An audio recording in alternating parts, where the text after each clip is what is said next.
Do we know the number? What's the number that Aiyuk is looking for? What's that number? So Mike Reese from ESPN reported this yesterday, and I've been told the same thing.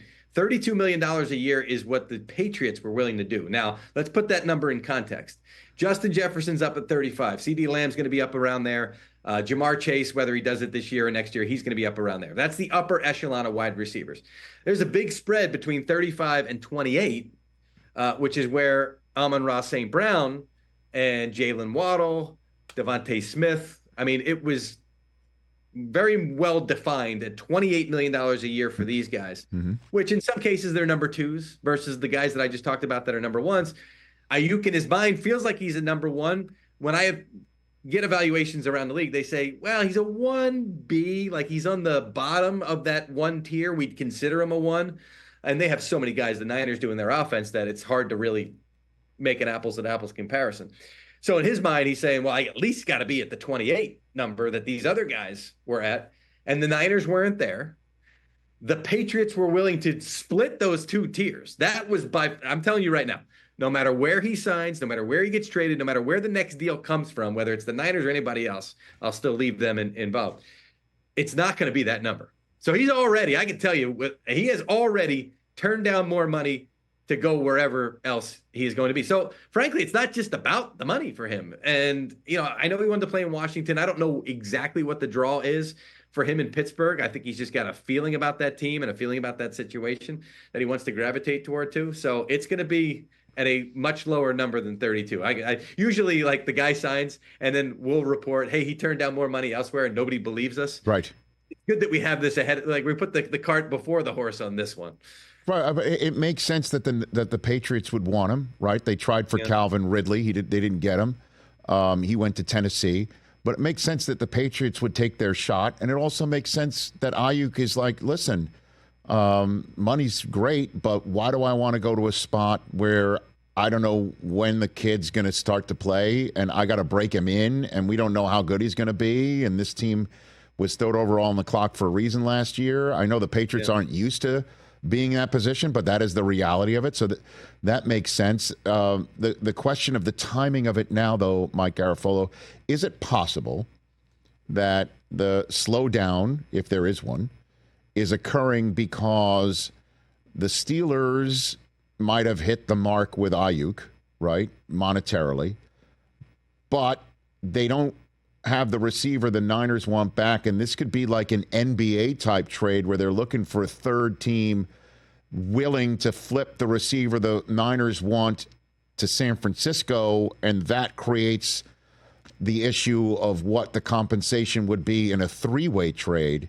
Is that possible that that's happening right now, Mike? I have no doubt in my mind that the 49ers have had those conversations. I have been told that. And they're nosing around the league. And the problem is nobody's really got an excess of receivers that can give you that caliber of guy you're looking for. And that they're willing to trade him right now, right, at the outset of the season. Sure. Yeah. Right. Which is why, I mean, if you're the 49ers and you look back on this, you may say to yourselves, we probably should have done this around the draft, right? And at the time, they thought it was salvageable, and they had the Deebo Samuel trade request in the past that they were willing, they were able to work their way through. So they felt the same way about Aiyuk, and they thought they were going to be able to do that.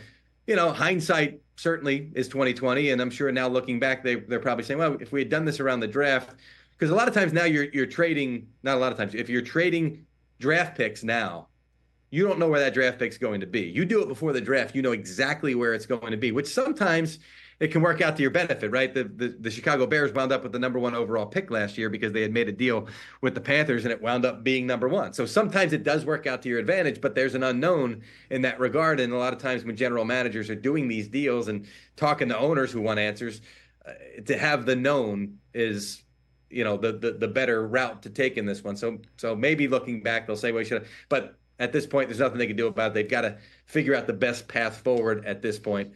And they try, while these trade talks were happening, at some point along the way, they did have some kind of conversation with him, from my understanding, to say, can we still make this work here? And for whatever reason, Brandon Aiyuk does not feel that that is the case now. So they've still kept that door open through this while allowing him to talk to other teams. So perhaps that's part of it too, the little slowdown to say, can we try one more time to see if we can reconcile this here? But I just think that so much damage has been done. I'm not seeing that path right now. Yeah, because I was talking about it yesterday, Mike, on this show, that if there's any franchise where you could envision something that appears to be unsalvageable and totally broken actually being put back together, it's the franchise that once upon a time took Jimmy G's playbook away in the beginning of August and had him re-signed by the end of August, and he was starting by the middle of September.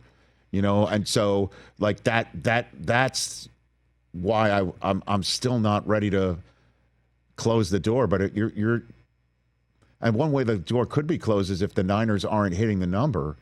Do we know what the number the Niners have put out there? Do we know the number the Niners have put out there?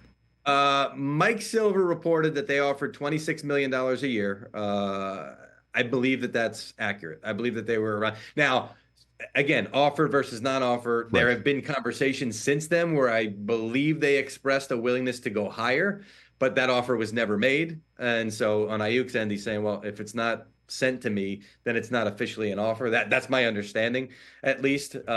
So now it becomes the part about how it's, and he's proving it by not taking the New England deal, that it's about more than money. And it's about, it's the R word. It's about respect, Rich. I mean, that's always going to be a part. I don't mean that, I understand where the player's coming from, but it's just, you hear that a lot about the respect. I'm most curious if he winds up in Pittsburgh. I want to know what the draw is to Pittsburgh. I mean, I've got a lot of answered questions as we've gone along. That's the one that I don't have because, you talked about, well, he doesn't want to go to New England. It's an uncertain quarterback situation.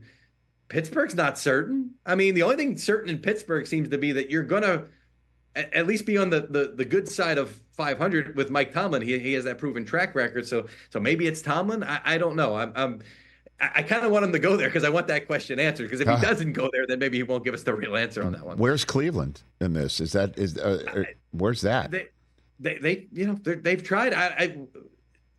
That's another question I would have for him. Why would you want to go to Pittsburgh and not Cleveland? Right? Like it's not like Cleveland or Miami from geographically, right? They're both in that same neck of the country. Did they not hit the number? Maybe they didn't hit the number. Maybe they didn't split the tiers, to use your phrase, like New England did. I don't know. They did not. They were not. Doesn't sound like they're willing to go there. But I don't think that the way Pittsburgh structures their contracts as well. They don't guarantee. A lot of times for players, they'll guarantee the first year and nothing beyond that. So this may wind up being a smaller guarantee as well. Because I had that question to me. Well, maybe New England had a big average per year, but they didn't get. I said, you watch how Pittsburgh structures this deal. There's going to be less than the guarantee as well if, again, he winds up there. So I don't think it's going to be like, monetarily Pittsburgh was willing to go where Cleveland was not willing. I do not think that's going to be the case at all. And is the reason the Niners haven't split the tiers, again, by that phrase, Mike Garafolo here, one of the NFL insiders from NFL Network and the Rich Eisen Show, you use the phrase split the tiers, meaning tier 1, Justin Jefferson, what we expect CeeDee Lamb to be at 35 and change. And then Amon-Ra St. Brown at the top at 28 of whatever tier he's got. I think he's top tier. But long story short, though, splitting the tiers, the Niners didn't do it. Is that because they know Purdy's around the corner? Or is that what it is? Or they just don't believe Aiyuk is worth 30-something million bucks a year? Probably some kind of combination of both, but also, McCaffrey, George Kittle. Got Trent Williams. Trent Williams wants his too. Yeah, Trent Williams. I mean, there's a lot of guys to pay. Now, Ayuk's response to that is, that's not my problem, right? And the other part of the conversation is, well, your numbers, I mean, look at his numbers compared to, let's take Amon-Ra. Look at his numbers compared to Amon-Ra. They don't stack up. But they don't stack up because he doesn't get the ball as much as Amon-Ra does, because there's so many other mouths to feed in that offense, which again, Ayuk's answer to that, I'm sure, is, that's not my problem. I'm just going off my worth and what I know that I'm able to do. And if I was in a different team and I was the number one option and there weren't 4 other guys of the top caliber to get the ball to, then I would have those numbers, right? So I think that's what really made the negotiations with San Francisco difficult and how we got to this point. Catch the Rich Eisen Show every single day on the Roku channel, 12 to 3 Eastern, for free.